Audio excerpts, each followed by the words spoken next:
Hello to my former classroom scholars and now my friends and wonderful and respectful citizens. I hope you're doing okay. It is a pleasure to awash each of you with my most telling words of appreciation. And because of your righteousness in the classroom, I was able to regain my self-worth, my self-dignity that had been taken away from me. And as a result of your beautiful understanding and respecting me, I decided I would give a speech or something. Talk to my heart and my conscience, and they said, just go for it. And I wanted to say how grateful I am that you did not treat me indifference. I didn't know whether you would be disrespectful for obvious reason, and that was not the case, and I'm so thankful. And I want you to compare and contrast what I'm going to say here as to why I'm so grateful to each of you. Before entering the classroom as an educational practitioner, I was employed in private industry, and there I endured indifference and racism and all sorts of immoral behaviors. And it wasn't long before I gave birth to self-loathing, self-flagellation, self-doubt. And I was ready to exit this world. I said, life is not for me, literally. Well, Lady Faith came along and said, why don't you give teaching a try? And immediately, I was as happy as a rainbow without a cloud. And I vowed to myself, I will never terminate my tenure in the classroom. I'm having too much fun. However, just like that, a dark cloud did come. And it was put there by Lady Illness. For some reason, just said, you're having too much fun. We got to do something about that. Now, in this presentation, these are just little nuggets and little things that I gave birth to as I journeyed through life. And I gathered so many thoughts, and I hope they will be hanging fruits for each of you as you journey through life. Now, this is a statement I wish I didn't have to make, and it's about Heather and Brian, who left us too soon. You know, I call Heather my surrogate daughter. And gosh, we still carry their memories in our hearts. What wonderful people they were. They outlived their golden and precious lives. And we are indebted to their families for letting them come our way, albeit it was only a short time. Now, a prescription for a lifetime of happiness and success. Always be in love. Do everything you can to be loved. It is the only commodity that has been given to each of us equally and freely from the time we took our first breath. And from then on, we have yearned for the feeling of being loved. Let someone love you. And to be loved, you must be lovely. And when you love yourself, you will love other people. Excuse me. Loving someone is never a mistake if you choose the right person and love that person in the right way and at the right time and for the right reasons. And then the rest can be as easy as sticking a pacifier in a crying baby's mouth. Now, I must caution you that a person who is in love with himself or herself will leave little room for someone else to love. Simply put, love yourself, but don't be in love with yourself. And make a ritual of letting someone know every day that you love them. Say, I love you, I adore you. And if you do this, it will be their antidote to ward off unhappiness. Choose to be happy. People who are happy chose to be. They made a moral decision to be happy. It didn't occur by happenstance. And if you're happy, you want others to be happy, even if it's by default. But be mindful that no one should always desire to be happy and contented. If this were so, there would be no energies to obtain new goals, find new challenges, and to garner new friendships, all which could be better than what you have at the present. Friends can give you your happiness, but only you can give yourself your precious joy that comes from within. And you can only be happy when you decide that you can live without that special something you really wanted, that you prayed for night and day, and you didn't receive it. Well, this strengthens your spiritual soul to be disciplined. I borrowed that from Pastor Joyce Meyer. Be ever so grateful for those positive enterprises that seems insignificant. In time, they will add up to mega blessings. Be patient with others. They extend the same courtesy to you, and more often than you can imagine. Take a moral stance about something that you are concerned about, or it's something that you should be concerned about. If you say nothing or do nothing, then you're being indifferent. And indifference, this behavior is worse than hatred, as noted by George Bernard Shaw. When you become angry and bitter with someone for good reasons, and we all do from time to time, because it's our way of defending ourselves. But do you know how and when to express your displeasure and hurt? Tell me, is your anger directed to the right person for the right reasons? And do you know how to deliver your words? Try not to feed your heart with toxic jealousy. It will destroy your moral fibers. Be compassionate and make time to give your physical energies and your donations to the less fortunate, to the downtrodden. They too have their autobiographies to be heard and to be understood, to be read. And remember this, every man you meet has a little of you in him. Exercise self-discipline is such a valuable commodity. With self-discipline, we solve most of our problems. But without discipline, we don't solve anything. The best advice you can give someone if they seek your wisdom and ask, what would you do? Now listen up. You should tell them to go inside, take self-inventory, and just grab those unique things that were put there by their Creator and trust their heart, and they'll be okay.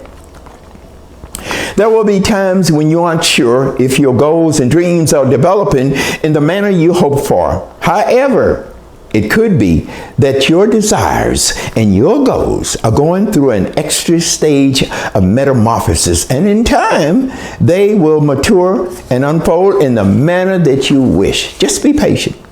Be grateful for those who carry your dreams and aspirations in their loving hearts. Let me say that again. I want you to think about that. Be grateful of those who carry your dreams and your aspirations in their loving hearts. Now, this notation that I'm going to say here, it's been said so many times, but I need to say it because it involves you and me. It's so synonymous with our relationship in the classroom and what you did for me. Okay, a man's greatest conviction is knowing he is respected, he is valued, and he is loved. He cannot succeed without friends and people who believe in him, who trust him. And your respect, my former scholars and my friends, it was the catalyst that I needed when we were in the classroom. I needed this to be me, just me, nothing else but me. And because of your righteousness, I was able to walk in fields of honeysuckles and faith. And because of you, I now have so many precious and golden memories that I'm going to treasure forever. And I hope they'll never leave me. And I want you to suppress your prejudice. We all have them. Just kind of throw them out. Lock the door when they start coming out. Be wise. And remember, your journey will not be forever.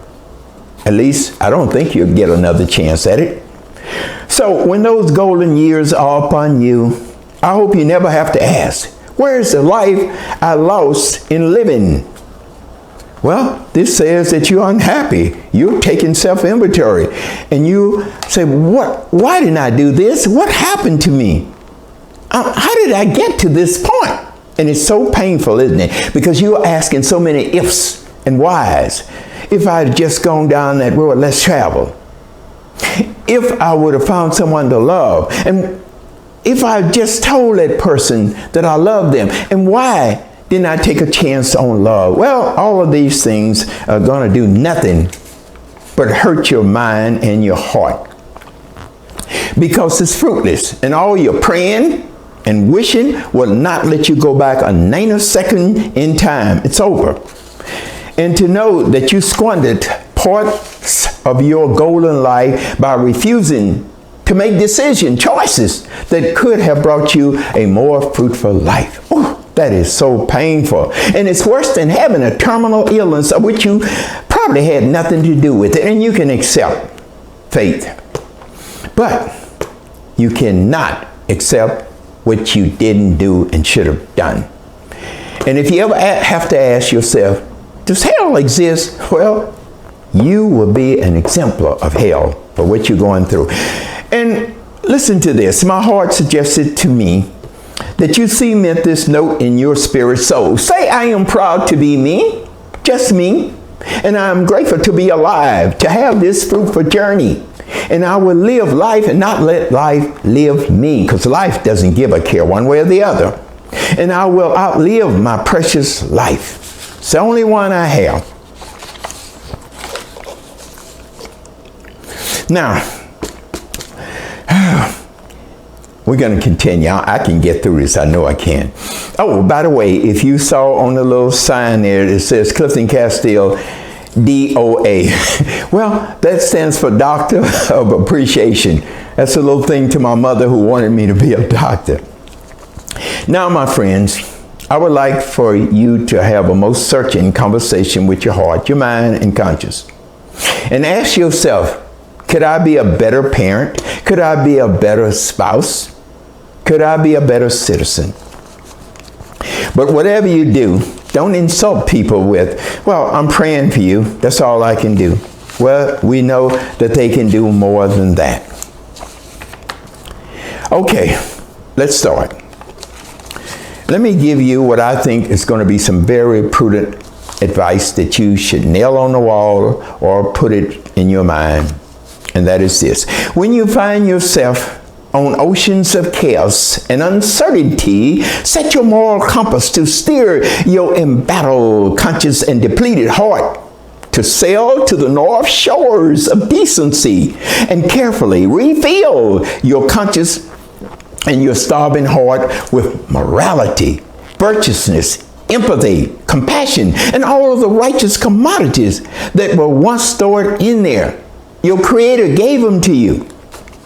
Then, graciously and gratefully, take a few moments and observe the heavens, and then cautiously return to the shores of challenges.